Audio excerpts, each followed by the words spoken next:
Welcome to the Behind the Bits podcast. Your host, Scott Curtis, wants to learn everything he can about stand-up comedy and take you along for the ride. Scott and his guests talk serious about comedy in every episode.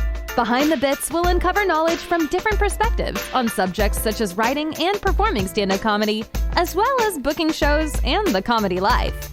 If you're thinking about becoming a stand-up comic, already in the comic game, or a comedy nerd, Behind the Bits is the show for you. Now, let's get Behind the Bits.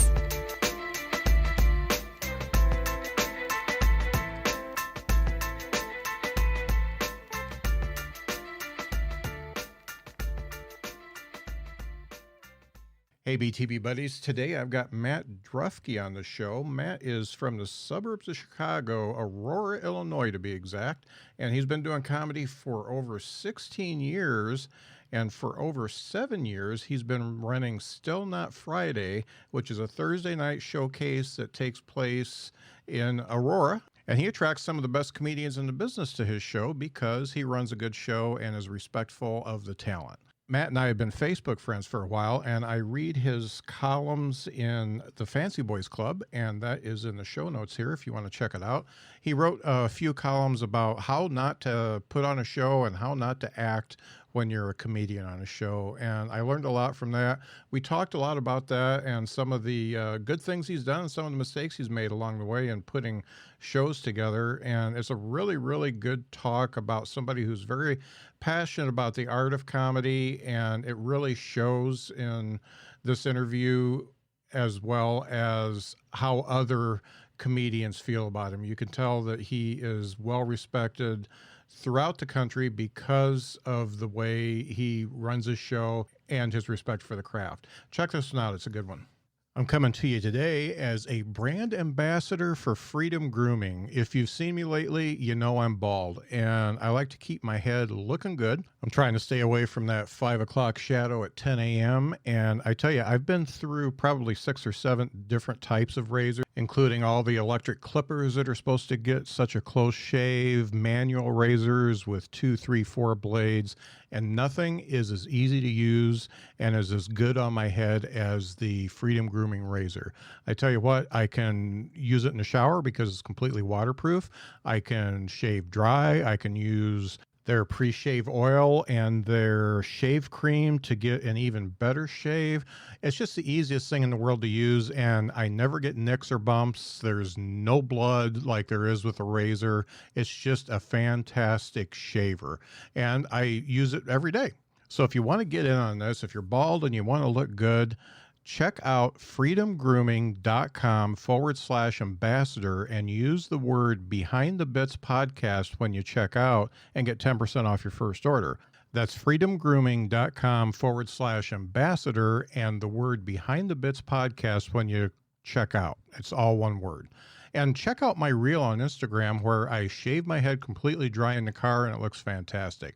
That's freedomgrooming.com/ambassador and use the word Behind the Bits podcast, all one word, and get 10% off. It's a fantastic shaver. It's Matt Drufke. How are you doing, Hey, Drat? I'm doing really well. Thank you so much for having me. It's funny. I see you as you are now with the beard, and you've got a son that is graduating this year or has graduated. I have 2 sons. I have a son. Yeah, he did graduated high school. He's 18. And then my youngest will be 2 next month. I'm sorry, later this month. Okay. Yeah, I had to keep them far enough away so I can screw one up. Yeah. Thoroughly. Yeah, just screw one up a time. Yeah. Time. Yeah. I dig that. Mine. So, how old are yours? Yeah, mine are 3 years apart. I've got a daughter that is 31, and my son is going to turn 29 this year. So yeah, they're old. I guess that makes me old. But it's funny. I always do a deep dive into everybody I bring in, and I'm typing in Matt Drufke, and I see a lot of your early headshots and your early performance shots, and you just had this baby face. You look 12 years old up there, and I looked real tired, but clean shaven. And I don't know, 45 pounds heavier. A little more meat on them bones. Back when I started. But one of the things I want to get into, one of the reasons that I approached you the first time, it was the essays. It was a series of essays you did over a number of years on how not to get booked on a comedy show. But I wanted to back up because in those essays, you talk about a lot of mistakes that you made along the way too, leading up to doing this successful Thursday show. And I wanted to talk about. Go ahead. Oh, so I've been doing, I was going to say, so I've been doing stand-up for about 16 years, and I started producing for like almost 12 years now, and that started by accident. There was a guy who had me at a show, and he was just like, do you want to run this show? Because I don't want to anymore. And it was close to my house, and I thought, oh, that's a great idea. So I was making just as many mistakes as a new producer. As people were as new comedians. And so when I sat down to write those articles, and look, the articles I wrote, most of the people are bad guys doing horrible things. So I had no problem dragging them.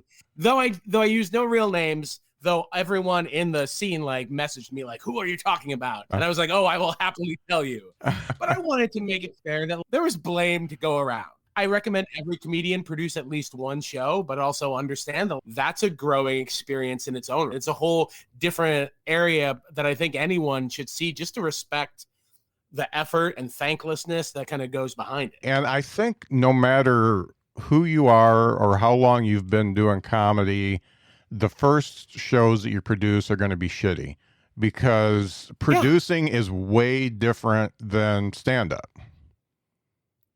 And you just don't know. I feel like it's a lot like stand-up. I feel like how when you start stand-up and you're doing it long enough, you find those people in the audience who's, oh, people say I'm funny. I bet I'd be good at stand-up. You look at those people and, oh, you don't know what you're talking about. And then once you've been producing shows for 4 or 5 years, you see a group of stand-ups who like, oh, these shows suck. I bet I could run a good show. And it's, oh, no, you still don't know what you're talking about. Because all it takes, much like in stand-up and producing, just one bad element can throw off an entire show. Much like in stand-up, if you're doing if I'm watching a stand-up comedian in the multitude of clips I get, and the first thing I see is them take the microphone out of the stand and then step backwards so the stand is just in front of them, there's part of me that's, I don't even care what you're saying anymore. I just want to know why you didn't have the forethought to move the stand. And it's just because they just don't know any better. It's not because they could be very funny and they could be a very nice person. But it's like that one little act changes everything. And I remember vividly doing that and somebody telling me, hey, move the stand. And it was, you just don't know until. You are not the backup singer for the mic stand. And when you're filming that to send to a producer, the camera, because most people just use their phone, auto focuses on the stand. So all you get is a beautifully focused mic stand and a kind of blurry comedian in the back. So let's talk about, first let's talk about your getting into stand-up, because you've been a long time in it, and you, even in your essays, you talk about some of the bumps along the road that you had there. So let's talk about why you got into it and what your progression as far as stand-up has been. So I started when I was 26, which for a lot of stand-ups, and specifically in the Chicagoland area, is a very old age. Chicago does a really good job of cranking out these 18-year-old, 19-year-olds who are like too smart for their own good and way too funny, and it's very irritating. But I didn't start in Chicago proper. I started in the northwest suburbs, where when you're 26, you're the youngest guy on the bill.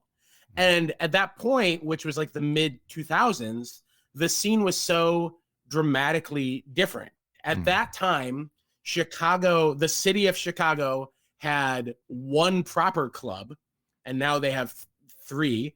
And the suburbs had 3 clubs one of which had an open mic. So like finding opportunities was so hard unless you were traveling into Chicago. But from that, you saw this big kind of underground move. Chicago is, and I feel like especially in the era when I started, like the mid 2000s, Chicago is better known for the people who weren't getting famous in clubs, like Kyle Kinane and Matt Bronger and Camille Nanjiani, Pete Holmes. And those guys just learned like, all right, if the one club doesn't have time for all of us, we better find these great bars or pancake restaurants or bowling alleys that want to have comedy and just do the things we want to do. And that's why when people talk about the great independent shows, and you look, like you'll always hear people talk about like the Lincoln Lodge in Chicago or Chicago Underground Comedy or Comedians You Should Know, which like branched out to LA and New York. Like these things from people in Chicago who just were like, oh, we have to make our own opportunities for ourselves. And that's how we'll get talented. And that's why a lot of people in this area started to think, oh, I could produce. It's a good way to get recognized. So as I started going to Chicago a lot more, it's a good way to get better and better because the first open mic I would regularly go to was at Sunday night at a bar called Shuba's, where I would show up at 9. At that time, I was 26, father of a 2-year-old. And I'd be like 15th on the list. So I'm like, great, I'm going to get out of there early. But then 3 comics in, oh, Hannibal Buress came in. He needs to do a set. And then 3 comics later, oh, Cameron Esposito came in. She's going to do her set. And so then it gets to the point where it's like 1 a.m. And what became 13th is now like 45th. Yeah. But you were still, for me as like a comedy nerd and a comedy fan, I was just still so excited to be in the room. Yeah. That it was this amazing learning opportunity. So it was a really wonderful time to get started in Chicago. And then just from there, you just kept working harder and harder. You talked about seeing old pictures on YouTube, so many old clips that people will not take down of stuff that I'm like, oh, I don't love some of the things I say in that or how I present myself. But I would hope that anyone who sees that looks at the date and says, oh, that's far enough away that we can watch recent clips and give this guy the time of day. And there became a point in 2011, I got separated and I wanted to spend a lot more time with my son. And I really focused on building up like the Chicago suburbs scene, because there were all these great comedians who were just looking for spots. And instead of telling people like, hey, all right, you have to drive an hour to Chicago and then drive an hour back, I said, let's just make spots here. Now the suburbs have become a spot with a lot of great shows and a lot of great open mics and some really interesting and fun clubs that just needed to be shown like, hey, people around here want to laugh just the same as anywhere else. You just have to find a way to reach out to them. Just make people aware and put on a good product and you're going to do okay. And really the difficulty, I think, in producing, because I did a few when I was in South Bend, is first of all, a lot of the places that you produce your first shows in are not really geared for comedy. And you mentioned one, I think it was a rock bar and the stage was five feet up and the tables weren't close. That's exactly what I dealt with, because I had a buddy that had a rock bar. It was a great bar, and stupid me, I think I did 6 shows there, and I didn't figure out until the last show that their lighting was so good that I could just put people on the dance floor. And I had to do this because I had a guy that was wheelchair bound as one of the comics. And I was like, oh, this is smart. And and so everybody's at the same level. You're closer to the audience. Everything was funnier that night. And that was the last one I did because it was January of 2019. And that was when the pandemic hit. And then after that, I'm like, yeah, I know what to do now. And all the previous 5 shows were just stupid. Yeah. Oh, absolutely. I remember that rock club you're talking about. I was there 9 months. And my pitch meeting, I remember I was there. They had some sort of metal shows. And I was talking to the owners.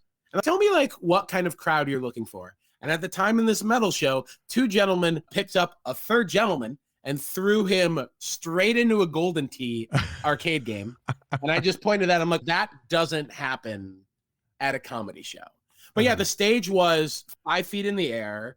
I had to just start like pushing tables forward. I learned right away. The one thing I learned from there is that a venue will give you so much, but the best thing you can give a venue is just say, look, just give me tables and chairs and I'll put them where they need to go. And I'll seat to the point where like now at the show we do, it's called Still Not Friday. It's in Aurora, Illinois. We've been there 7 years. Obviously the pandemic took out a weird like 18-month chunk, but from start to go, the place we work at, which is called Two Brothers Roundhouse, which had been doing comedy when I first got started. We come into the room, we set up tables and chairs, we seat audience members, we run our own lights and sound. We handle everything from soup to nuts, which the venue loves because they don't have to do any of that nonsense. And we love because we're succeeding on our term. Producing, much like stand-up, is just, if you're not, when anyone wants to start producing a show, the only best advice I can say is make the show you want to make. Don't try and make the venue happy. Obviously you should, or like whatever audience, make the show that you personally would pay money to see. Because if you don't do that and things go wrong, and they probably will your first time out, then you're gonna be miserable. But at least if like you're watching the comics you want to watch, you have the room set up the way you want it to be set up, you're at least going to take pride in, I know this, and here are the 3 things I need to learn. Like, I need to put a curtain behind the comic so there's not a forever backstage, or I need to move speakers around so I don't get feedback, or just a whole bunch of real small things that you can just pick up every time. Yeah. And being self-aware and knowing what went right and what went wrong is, I've been in a lot. So what you've done is just like all over the country now. So every suburb and small towns and everybody's doing something like this. And I see a lot of them that learn from their mistakes and move forward. And a lot of them just keep doing the same shit every time. That's also frustrating. And again, like in that way, producing is very much like stand-up. And well, there are times when you see a stand-up and after 3 years, you're like, oh, that's not how you treat an audience? Or, oh, you're still opening with that joke? Why are you doing that? And it's the same way when you're producing. You're like when you go into a room of someone who's produced other shows, and my dog is very adamant about this. I'm sorry. He cares very much about show production. I can tell he talked a lot. When you go into a room and you're like, oh, they've just got us next to the bar again. And you're like, how is this person not learned?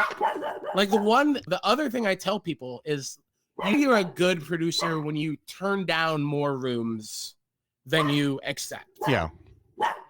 Because yes, maybe you can get a room and you'll do 3 or 4 shows and you'll be able to pocket a little money or give some stage time or whatever.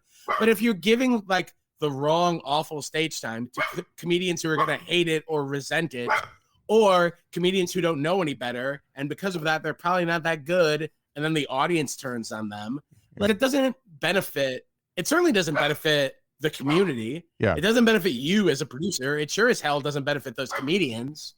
So like, you have to figure out like, how do I get back?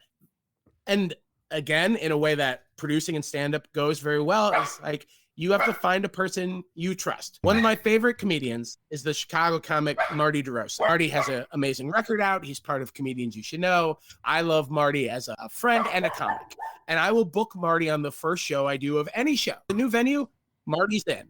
Because Marty can look at a room and say, these are the 5 things you might want to think about. And I trust his opinion enough that I'm not going to be dismissive of it. I know he's coming from a good place.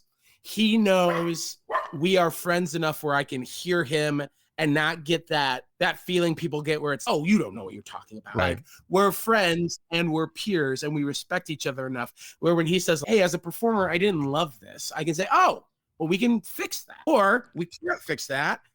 Then it either has to be something that, okay, we have to put up with it, or we just break ties with the venue, and that's okay too. And that's one of the, it's funny, I go back to my Todd Glass episode, and we ended up talking about setting up a room no matter what the issues are for most of our talk, because when he goes in and he doesn't always know what he's getting into, and sometimes the stage is right by the kitchen and you can hear the pots and pans clanging and stuff like that, and he'll just take over and do all kinds of stuff to make it a better room. And it's you have to have been through it a few times to know what a better room looks like, and what the setup is, and like you said, the sound, putting the mic in the right place, making sure everybody's centered. But and some rooms you just can't do it. It's just not possible. You get a long shotgun shack type bars, it just can't happen. Yeah, and like that becomes that producer's kind of gambit where you're thinking like, okay, I'll try it. Or you just know ahead of time, look, this isn't going to work and it's not worth my hassle. And look, there have been enough shows that I have failed aggressively. In the Chicago suburbs, I was one of the first people really like putting out shows in cities that have never tried comedy. The aforementioned Marty would call it the keep belt, where as I drive by towns now, like if I'm going to visit my mom or something, I'd be like, oh, I have a failed showcase there. I have a failed showcase there. I had a failed showcase there. And it's part of that was I just wanted to accept anything because I was trying to find stage time. Part of it was hubris that I thought I could change the room, like that I could change the culture. Part of it was I was still learning. Like some of that you just got to pass off to mistakes. And it's why as a performer, if I'm doing a rough room, you can't be too hard on the producer. One, they respect you enough to invite you out. Yeah. And then they're paying you. Hopefully they're paying you. One of my favorite bad show stories of all time. I was in a town in the north, right on the Illinois-Wisconsin border. And they come in and we're comics and we're all getting ready. And it's clear like the bar had not done a lot of promotion. They may not have remembered there was supposed to be comedy that night. And so they're just regulars and they're watching the Bulls play. There was Bulls playoff on the TV. And I turned to the producer and I'm like, hey, we're gonna turn those TVs off. We're gonna have those off when we do the show. And he's, oh yeah, I'm so sorry. Let me get to work. And he talked to the manager and he comes back and he says, all right, here's the story. They won't turn the TVs off, but they will turn the sound down. And I'm like, oh, okay. Now I know to manage expectations. Yeah. And again, at that point, I could have been diva-ish. Like anyone on that show could have been like, to hell with this and screw this room and blah, blah, blah. No, you just learn like, all right, we're going to make the best of it tonight. And we hope we do okay. Yeah. I've done rooms like that. So yeah. We all have done rooms like that, Scott. So everything that you learned from the failed shows, and the one you did in the theater, I think is really interesting too, because theaters in and of themselves are a tough animal unless it's full. And you were doing them with not a whole lot of folks showing up. Have you done any other theater type venues like that since then? I have done. What was funny is that I went from one failed comedy show at a rock club to another failed comedy show in the basement of a rock club. I don't know why. In my head, I was just like, oh, it's these rock clubs. Yeah. But the one thing I will, to any people listening right now, I just want to say what people don't understand, what rock club producers don't understand. So rock club producers, if you're listening, when a rock club books a local bands have impressive followings. Yeah. They have 30, 35, 40 people who will come out and buy beer and whatever. Local comedians do not have that. So if you're trying to create like a door deal and you're just bringing in 5 people that no one's ever heard of, you're not bringing in people. Yeah. So the first room I was in is a place called the Clearwater Theater. Easily the room could stand 200. Uh-huh. We put in tables to seat 60. I think our best night we had 30. Uh-huh. And then the second best night we had 11. And we were hardly anywhere ever close to our second best night. Yeah. And I will say, to that venue's credit, they were just like, hey, we're just going to keep trying. Just keep going up there. I did a weekly show there for 7-8 months. Before then, they were just like, look, this is not working. We don't want to keep doing this. You seem like you're getting ready to be done. And yeah, it's a room that, like, in your head, you're like, oh, this is beautiful. And when I had performed stand-up, I'd opened for Ralphie May there before, and I'd opened for Judy Tenuta there. And when it's a full house, you're like, oh, this is the greatest thing ever. But then you have to remember, oh, it's not going to be a full house. None of the comedians I'm bringing out are Ralphie May. Yeah. Like, no one's going to come out. Yeah. Especially because the venue didn't care to promote. They were just like, all right, well, let this guy do his thing. Why the show I run now is successful is because the venue gives a damn. They are as interested in seeing us succeed as we are. So we're both working equally hard to reach out and get people in. And because of that, it is the best relationship I've ever had with a venue. And that's no surprise, and it's why it's the most successful show I've ever done. So what is it about the folks that run that venue that make them invested in you?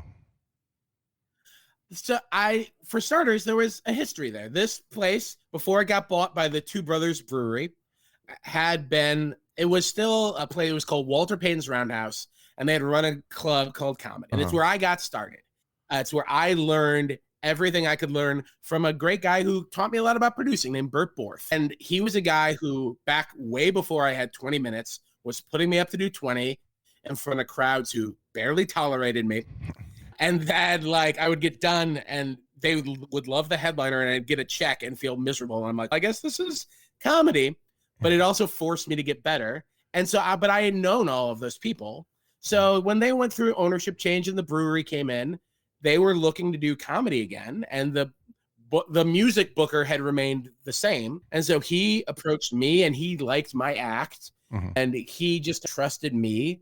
And so I just said, look, we'll never be able to bring in the huge names that are going to fill this up. But if we can keep getting people in and they can keep seeing that we're running a good show, eventually they're going to trust the name of the show. What's going to be what draws them in.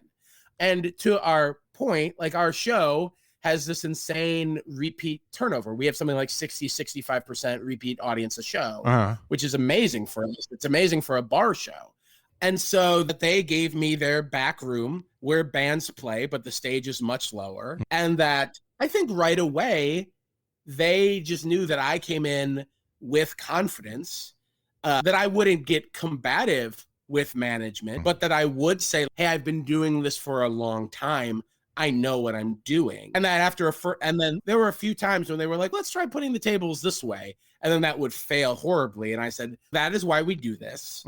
And it's about a venue. There has to be patience on both sides. Yeah. Similarly, when I have approached them with a high budget idea and they've been able to sit me down and give me the patience and respect to say, look, the money you're asking for, we don't think we're going to be able to recoup on the back end. That's a fair trade-off. What I like about this venue is right away, they said, we do not want to charge a cover. So we will pay you a specific amount. You pay comedians because we want to just give our audience a good show. Yeah. And can you do that? And we negotiated a number, and I checked around. And again, as I've said, Chicago is this amazing hotbed of talent, of people like just getting ready to break big and have a really good career before they go east or west. And so we just agreed with that. When I asked them, when I said, hey, we need posters. Great. They have an in-house poster machine. They can make me what I need. But then they also trust me that when I say, hey, I need 50 posters, and then they give me 50 posters, that they see them hung up. Yeah. Or that they see me being very aggressive on social media. They see me not just promoting the show, but promoting the club, like making sure that when I come in, I'm asking the venue, what announcements do you need me to make? What specials are we doing? What else can we be doing? And when they have this enormous Oktoberfest, it's one of the biggest celebrations in the state of Illinois. They know I can be their MC for a day because I'm really good with crowd. And so we've created this good relationship. It was there from the beginning, and it's only gotten better. And part of that is us celebrating each other in successes. Nothing is better when a venue comes and says, hey, everyone who left said that was an amazing show. We had really good bar sales. You guys really crushed it.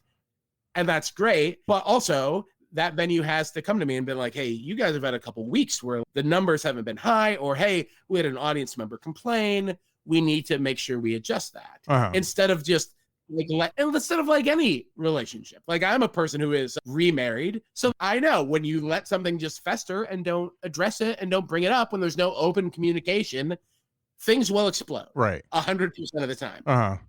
And you are the other thing. Go ahead. I was going to, the other thing really quickly, and I have to stress this, is every other show I mostly ran by myself. This show I run with a team, and we've expanded. We're now at 8 people. They're amazing comedians, all people who I trust to host, who I trust to do a 20-minute feature set, because that's how our show runs. We do, instead of host, feature, headliner, we have 3 comics each doing 20, which is a great thing we can give comics, is the ability to like work on their feature set. But in bringing in these people, specifically as my life got busier, as I got remarried and then had a child and things like that, and some of our producers are also married with children or have amazing comedy careers, that we're all able to get together and help each other out. And what it took me almost 10 years to learn is that other voices make a show better. Diversity in thought will always lead to a better product. Right, for sure. Your show reminds me of Alex Price's show in Indianapolis as far as the quality. Alex Price does the Sunday show at I Black know Alex Circle. well. Yeah, and so I haven't been to either one of them, but I see the people that you get in for the shows, and like you just had Rena Calm not too long ago, and you get one of our favorite humans alive. Her record comes out today. Yeah. Buy her record. Yeah. I pre-ordered, so I'm all ready. You have to have a certain amount of respect with the comedians. They have to have a certain amount of respect for you, that when they come through, they want to be on your show. They want to be on a Thursday show or a Sunday show because they know it's going to be well produced. They know there's going to be people there, and they're going to be heard by a new audience. That's the only 2 shows I've noticed in what I would call smaller markets or suburbs or whatever, that really look like they just always have steam behind them. Oh, that's very sweet. Thank you so much. And it is about, one, getting in the bit Rena Calm, Adam Burke from We Don't Tell, getting those people, Sean Flannery, whose book just came out, getting the people who are established, who audiences love, and taking chances on newer like the amount of times a comedian has come and crushed a small guest set and then crushed a little bit of a longer set, and then it's finally worked their way up to the 20, and then it's come up to me or one of the other producers and said, like, when I started comedy, doing this show was a goal. Like, it was on the vision board. That makes me feel so good. It makes me feel happy because I'm in a position, my comedy career, and I will say this, I'm probably not a great person to talk to about how to get successful at stand-up. I am very happy where I am. And part of that is just because I have this wife, I have a baby, I have a son. Like, I want to stay in the suburbs. Yeah. I want to just, and when I realized that, then it became, how do I build a place I want to see? Yeah. I remember one time there was a comedian who told me that, like, my show is the equivalent of the cool kids table. And I was talking about that with my wife. And my wife said, like, you don't want to have a cool kids table. You want to build a bigger cafeteria. And I'm like, I'm not entirely sure I know what that means, but I love how it sounds. So that's a good thing.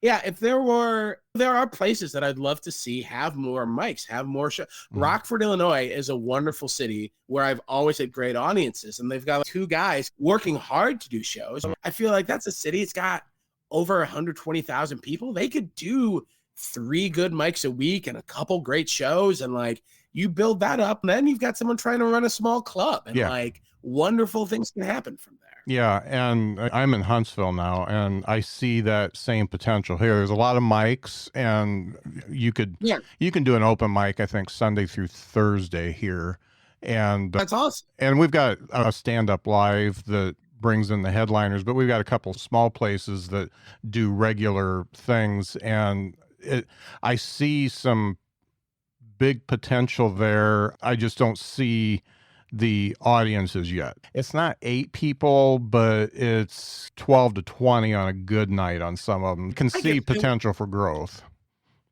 And weeknight shows are so hard at getting anything from nothing to start. That first step is always the hardest step. And it goes back to what I said about running when you produce a show, producing the show you want to produce, is that there are some comedians who just want to produce a show where, hey, it's me and these 5 guys, and we're each doing 10 minutes. And those shows often get like spit on because maybe they're not the best opportunity. Maybe they're not giving the time. But I remember doing those shows when I got started. Yeah. That's how I got better. Yeah. Is for whatever kind of garbage show you can talk about. Okay, great. But if as a performer, you have to realize I can still get something from this time. Yeah. At the very least, maybe it's the first place giving me 20 minutes. Maybe it's the first place I ever headlined was a room where I was not ready to headline. And it was in a sports bar. And we were the only time they did comedy there because I was that bad. Fortunately, I've gotten much better since then. Also, audience members just don't like when you yell at them for a long time. Yeah. That's something I had to learn. Yeah. Because I came in there, they were like, why aren't you here? And I was like, okay, then I guess I don't want to be here. But those rooms have value. At the very least, that place allowed me to stand up, take shelves for 45 minutes, feel how terrible that was, but understand, okay, this is a set. And sometimes you have to deal with that. Yeah. And I'm grateful for that opportunity. That producer who runs that show, I just worked a show of his last week. Still a close friend of mine. You got to be willing to take those chances. Hey, we've got a new sponsor here on Behind the Bits. It's called Drizzly, Drizly. We're always celebrating something in summer: weddings, birthdays, showers, graduations, Wednesdays. The list goes on, and finding the perfect gift for those celebrations can be tough, or at least it was, because now there's Drizzly, the #1 app for alcohol delivery. With Drizzly, you can compare prices on the largest selection of beer, wine, and spirits, then send them to that special someone in under 60 minutes, or schedule it up to 2 weeks in advance. It's basically the ultimate gifting cheat code, because drinks are the ultimate gift. Think about it. When's the last time you returned alcohol? Never? Exactly. I went to the Drizzly site and looked up bourbon, and there are 126 pages of bourbon. Oh, and by the way, 416 pages of IPA beers. The best part is when you enter your giftee's address, Drizzly will check inventory in all the participating liquor stores around them, so you don't have to worry about buying something that's out of stock. So if you're looking to spend more time celebrating and less time gift shopping, download the Drizzly app or go to drizzly.com. That's Drizly.com to find their favorite drinks without breaking the bank today. I get the feeling Huntsville will probably start a series of like small bad shows, and then one show which is like the cream of the crop, where everyone in those small bad shows really wants to do. Yeah. And then they get really angry because a lot of people can't.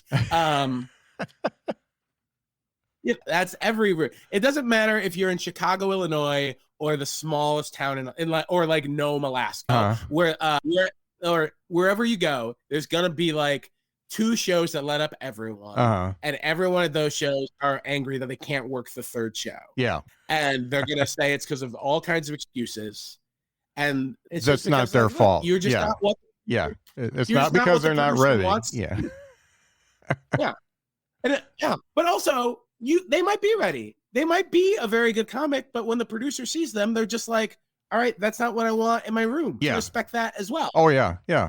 And when you're putting together 3 or 4 comics for a 20-minute set like you are, you don't want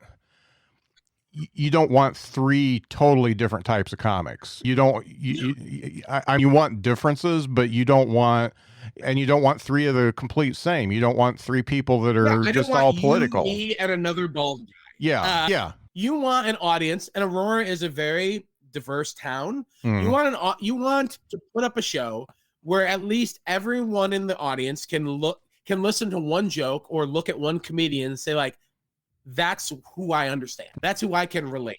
And that's not to say that like every woman relates to a female comic or every Hispanic relates to a Hispanic comic. If you're not giving people the chance to hear different voices and see different things, you're doing a disservice to that show. Yeah. Even if you may think, hey, the 5 funniest people I know are all white dudes with beards. Well, good for you and live your life. And that could be very true. Yeah. But think about what that looks like for an audience member. that give other people chances to succeed, and you'll always get something out of it. Yeah.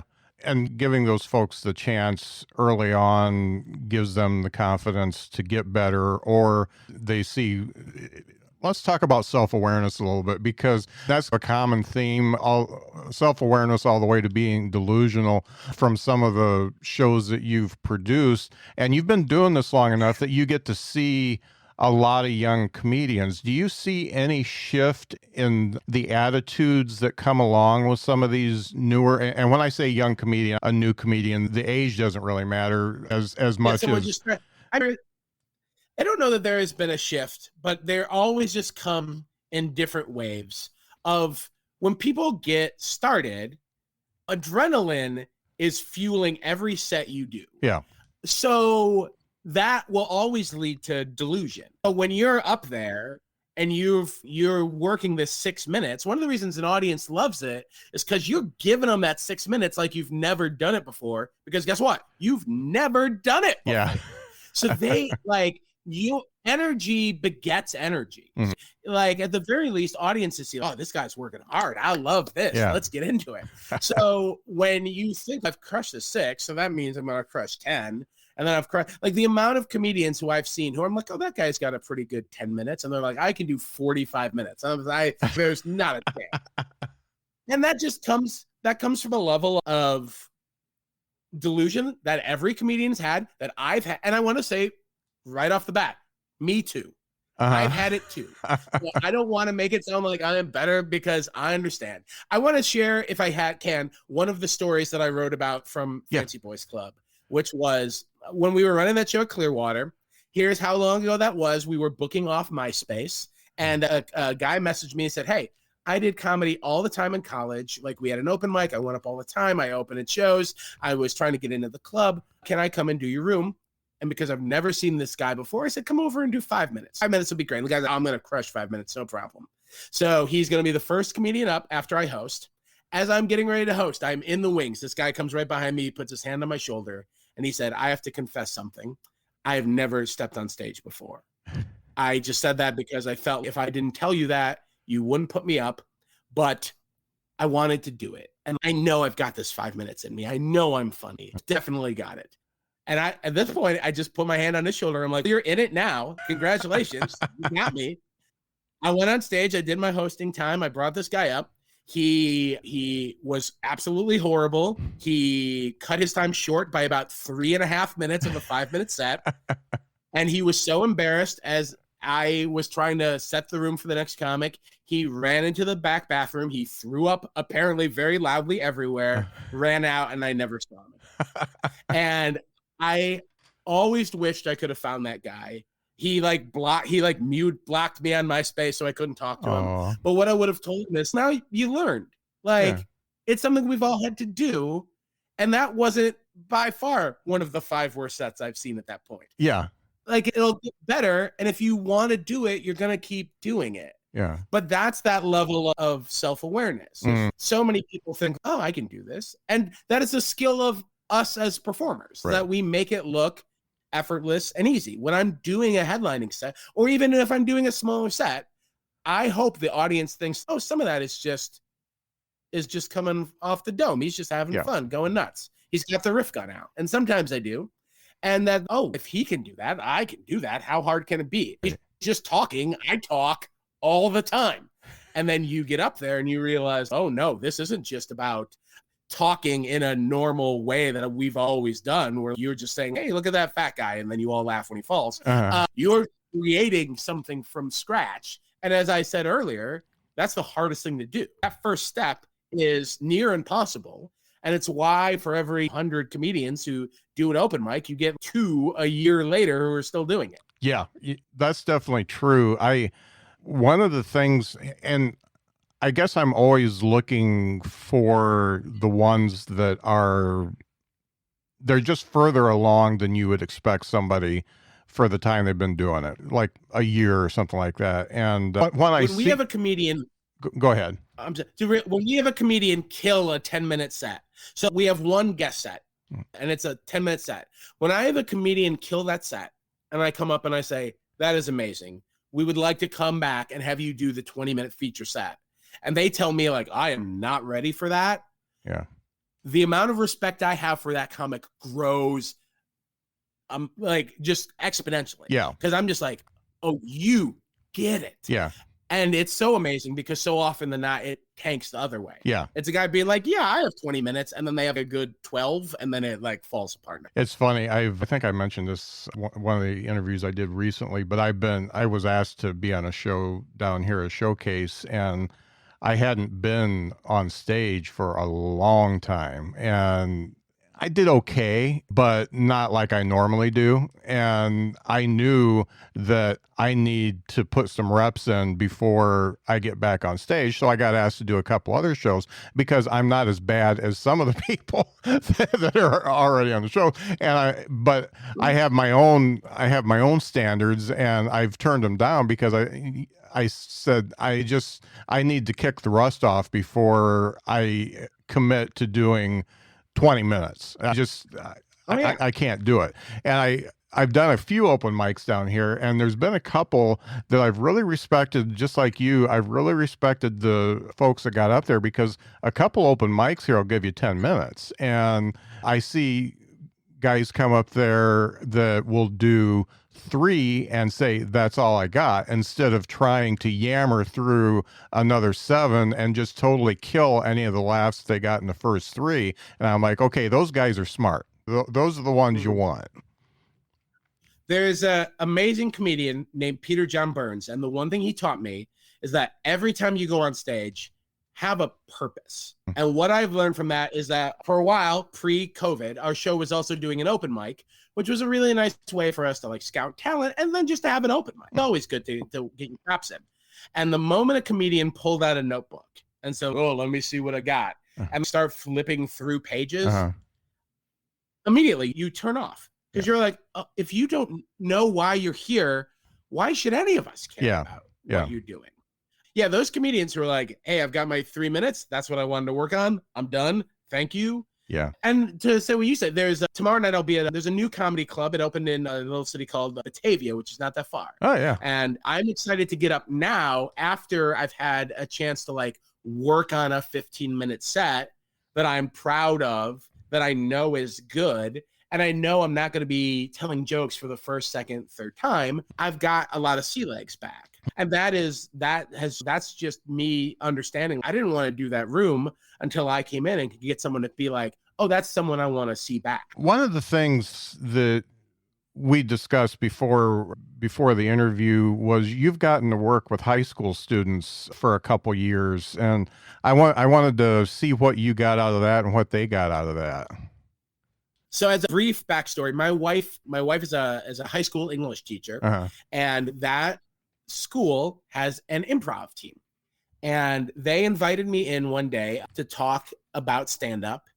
And what I had expected to be like a 10-minute conversation turned into an hour and a half session that ended with like kids writing jokes and performing in front of us in this black box theater setting. And so what I've done, we had to take 2 years off for the reason we all know. But what we've done twice now is a full showcase featuring these kids where I work with them a dozen times beforehand. They build these 5-minute sets. And it is the most rewarding thing I've done in comedy because, one, these kids want to learn. Like they're so anxious. And because of that, they put in the work. It is so nice when you're listening to someone work out a joke and you say, look, I think you have a very good understanding of what your joke is, but you need to add a punchline here. Or even something like you need to move your punchline to the end of your sentence because that's where the audience laughs. Or you need to put yourself in the joke more. And they immediately listen and get to work. They are so supportive of each other that like they are feeding each other different tags, different punchlines. They are helping each other learn how to, then that stuff we talked about at the beginning of this interview, how to stand on stage, how to hold a microphone, how to get a crowd's control when they're talking a little, and to watch them grow. And again, part of that is because like I have my own son who was in high school. I have always liked working with people that age. I respect so much teachers and what my wife and her coworkers do, that was such a joy. I will never be able to be like my wife and be able to teach about The Great Gatsby, but I can teach a kid to write a joke, and that there are people who, and that those kids who probably thought, oh, I'll never be able to do this till I get older, or, oh, I'll never be able to do this, period. Yeah. And to watch, this year we had a couple of students go from being on stage with a very quiet whisper voice, head down, refusing to make eye contact, get on stage in front of, and our final showcase is a packed house, because these kids, like over 150 people in a room not meant to hold that. Yeah. Because everyone wants to come. Their parents want to come. Their friends want to come. And to see these people who were so shy when we got started get on stage and just straight murder. Yeah. And granted, it's a kind audience, so they will do well. But because they have the jokes, just a straight murder is such a wonderful feeling. Oh, yeah. Like I walk out of there feeling like it's Christmas morning. Yeah. And then I get the chance to put up some professional comedians who I think they would like to see. One of my favorite comedians is the brilliant Mike Wiley, who's a very dry comedian, just set up punch.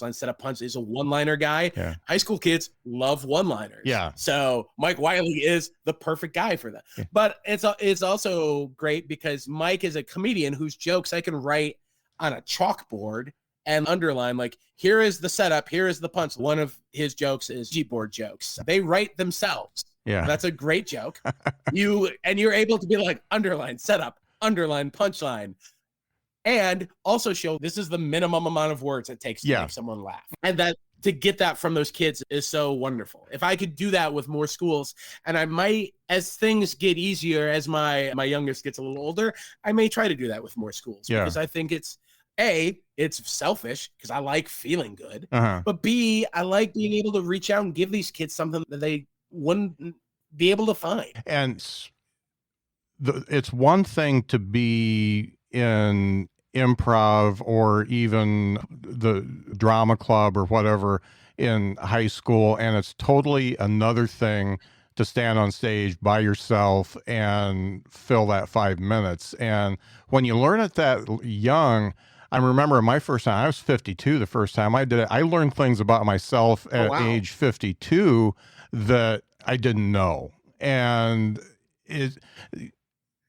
I've always been a public speaker. Yeah, I've always done public speaking and sales and stuff like that anyways.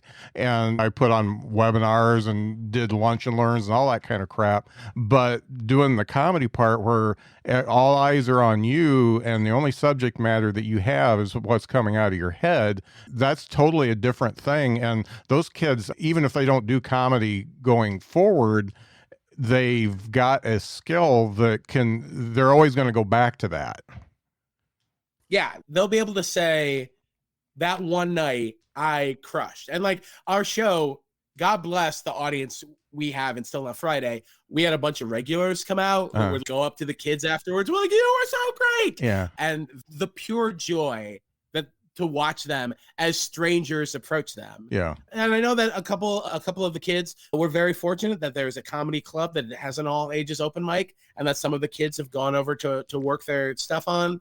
And when they like send me clips and things, it makes me so happy. Part of that is because I know what stand-up gave me. As a awkward child, I was unsure of myself, and I didn't feel capable or confident, and I didn't grow up in a town big enough to have a theater department. But like, I also knew that like when I stepped on stage as a stand-up, I'm like, oh, this is where I can be the best version of myself. And to watch kids also feel that way is a very cool thing that you can give someone. Yeah. For sure. And they take advantage of it. So good for them. Yeah. All I can do is give them the chance. Yeah. And if there's a kid who comes up and forgets everything, they die on their own sword. Yeah. But thankfully that's never happened because I would feel terrible. I would never stop feeling bad. Yeah. But every kid comes up and we just rehearse. We rehearse on the Roundhouse stage. We rehearse at school. I make sure there's no way that they're going to get up there and be like, and start like fumbling through their phone. And they bring it every time. And I love it so much. So I wanted to get into, you've been producing long enough that you've seen everything and you've seen how all kinds of comedians act and how they approach you and stuff like that. What would you say are the 3 worst things you can do when approaching a producer to be on a show?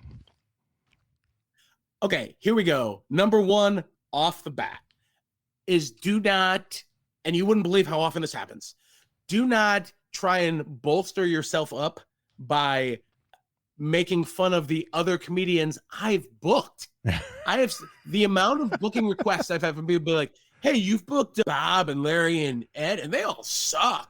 Like, I'm funnier than them. And I'm like, then why do you want to be on my show where I want to have on people who you hate? I don't understand that. Go away. So that's number 1. Number 2 is understand that we get a lot of clips and emails. So if you send me a message or you come up to me and say, hey, I'd love to do the show, I might not get back to you for a little bit. It's not personal, but understand that. And that's not to say never talk to me again about it. Wait a month. Or what I'll often do is if I'm performing on a show and someone says, hey, I'd love to do the show, and I like them, here's how comedians know I'll like them, because I'll say, hey, look, I'm going to reach out to you. In case I forget, message me by Saturday if you haven't heard from me. And that puts some onus on them as well. Yeah. Like, it allows it to go both ways. So don't take lack of time personally. Don't insult the show. And then number 3 is just don't feel like you're entitled to it. I have had comedians just show up. It's one of the stories I write about with Fancy Boys. A guy who showed up, and I was like, oh, how sweet. This comedian's just here to sit in the audience and support the show, which is something in suburban Chicago shows you see a lot. Comedians just want to support. So these are the kind of comedians who like sit through a whole open mic and who like come to a show just to laugh at the comedians. And I had this comedian show up and he just said, okay, so how much time am I doing? And I'm like, you're not on the show. I don't know what you're thinking. But you could just see in his head the thought of, if I show up, he has to put me on. And that's not to say that doesn't happen. That happens all the time. You show up to a show, they're a comic short, or someone backs out and someone's like, hey, can you do 5 minutes? Great. Take the opportunity. Yeah. Go up, crush, do that 5 minutes. But don't expect that if you just show up, you are entitled to a stage. That stage is the producer's for the time being. It sure as heck isn't yours. Yeah.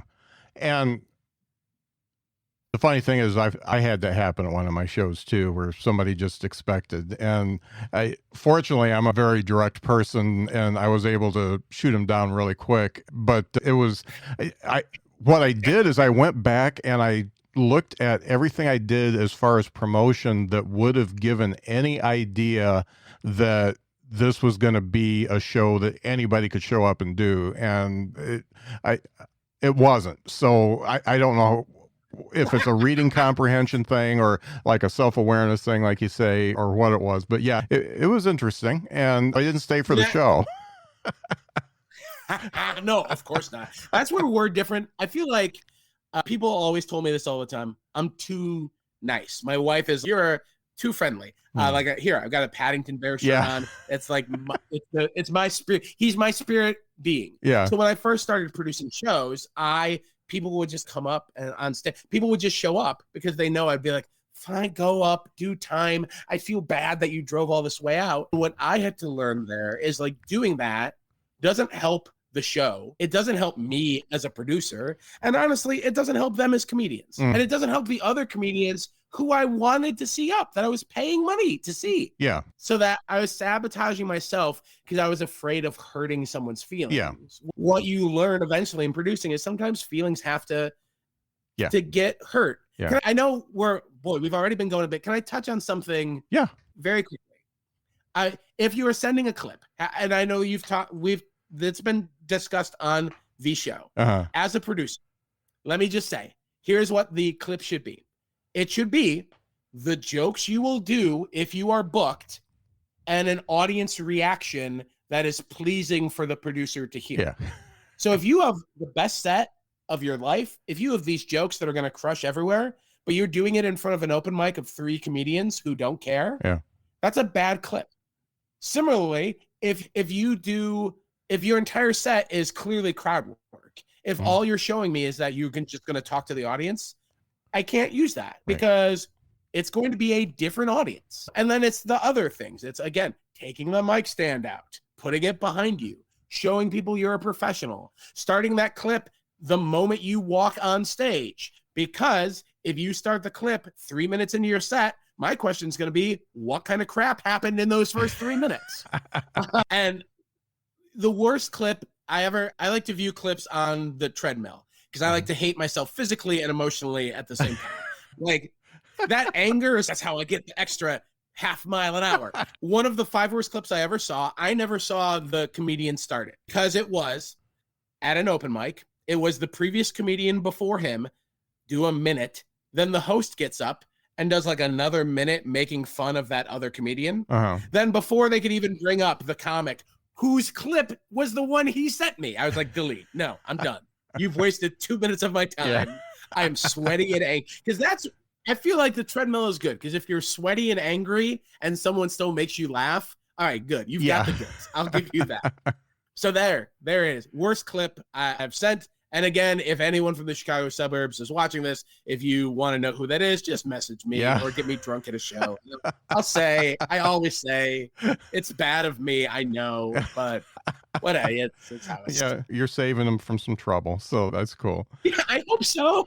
I was thinking before, one of the things I've been thinking about is, in my short time, the hardest thing that I've done as a comedian, and I don't know if this is the same for you, but you get to see it a lot.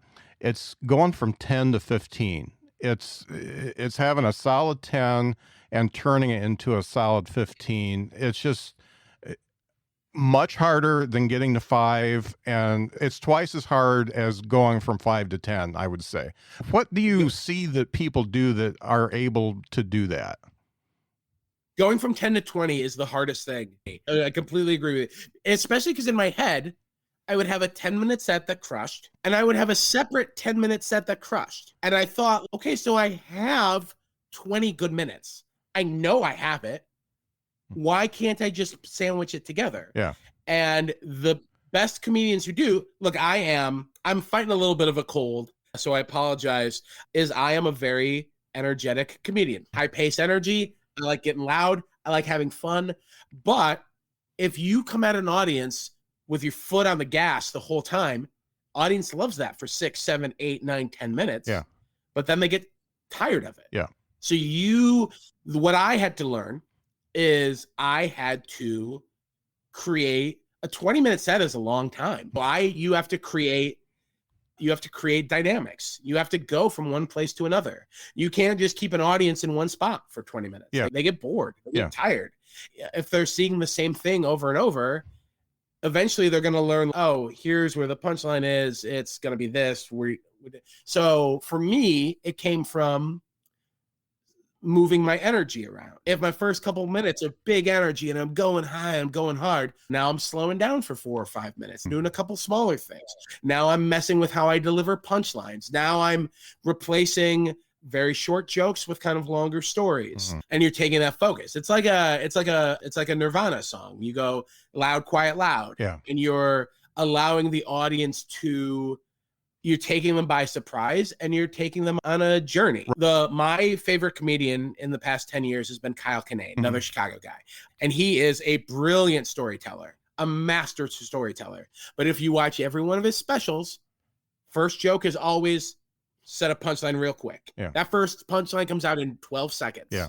And then between his longer bits, he's got those little things that he just throws in there. Like he knows that every time you can't give an audience an all steak dinner. Yeah. You got to mix it up. You got to throw in some vegetables. You got to throw in seafood. You got to give them some beverage. Yeah. You got to go everywhere. And when you do, that's when you get a well-sustained, engaged crowd. And I've noticed, and I went back and looked at my first good 10 minutes and my second good 10 minutes, and it's a different voice in each one. So one of them, I'm talking about personal stories and my relationship with my wife and stuff like that. And the other is observational on boomers mostly. And so the only way to do that is to somehow meld everything together and have those little setup punches in between it so there's a transition. But it's hard. And every comedian that's doing that, when they write their first 10 minutes, they are definitely a different comedian than when they write the second.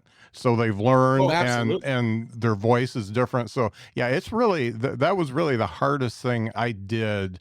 And I know that I still don't have my best 20 minutes. I would be, if you were to say, hey, Scott, I'd like for you to come on and do 20 minutes. I say, no, I got 10 at best. And I would be that guy. And I guess I think what you say is very valid in the, it's a lot more going back to the drawing board and figuring out how these jokes work and how to make them work together more than be two separate beings.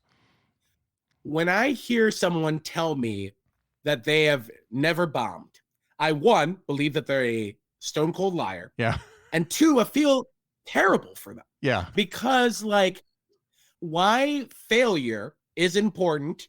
And again, we'll talk about whether it's a comedian or a producer or whether I'm writing for Fancy Boys. If your brain gets the same reaction every time, it just smooths out. It just becomes like glass, man. Yeah. You need, like, all those grooves just dig in deeper and deeper. You need to learn, like, when something doesn't go wrong, you need to learn how to find a new way. Yeah. Because if your only thought is, and we've seen hundreds of comics do this, have a bad set, and instead of just being like, oh, crowd sucked, maybe, but also, what could you have done differently? Yeah. How can you change things up? Because the more pitches you have in your arsenal, the better a performer you're going to be. The more you learn that, okay, I've done this 10-minute set, I've done 2 great 10-minute sets, that doesn't mean you have 20. Yeah. I'm so glad. I feel like I've been the only one saying that. The fact that you've said that has made me so happy. Because I feel like I found my other guy. Yeah. And I think it's true for a lot of people, but you just don't see it unless you allow yourself to step back and look at it. Yeah. And to go back to something we said, to be self-aware. And I was always lucky. Because I learned that from those rooms where I was talking about bombing and then getting the check. I'd have 10 minutes where I'm like, all right, now the audience is on board. Here we go. Now we're working. And I'd have that big closer that was ready. Yeah. But before that big closer, they had 5 minutes to check out. Yeah. So by the time I was giving them that, they were like, oh, all right, I guess so. Yeah. Good, yay. I've been there, done that. Yeah. And I could have been watching. And again, to go to my fault, I could have been watching better comics. I could have been watching the headliner to watch how he maneuvered his way around it instead of taking that, like, first 5 minutes to feel that sting and get bad. Yeah. I could have done a better. And it's something I've tried to do more and more. Yeah. It's the one thing I always say is when people are like, you can't take advice from that guy's so new. They've only done 2 open mics. Sure. But what if they've said something, like, what if they tell you something? Just because someone is new doesn't mean they don't have good advice. By the way, it also, just because someone has bad advice doesn't mean you have to take it. Yeah. There's nothing wrong with being polite and just being like, oh, hey, that's a good thought. I'll think about that. Thank you. The more feedback you take, the more diverse thoughts of opinions you have going in your head, better performer you're going to be. Yeah. Better producer you're going to be.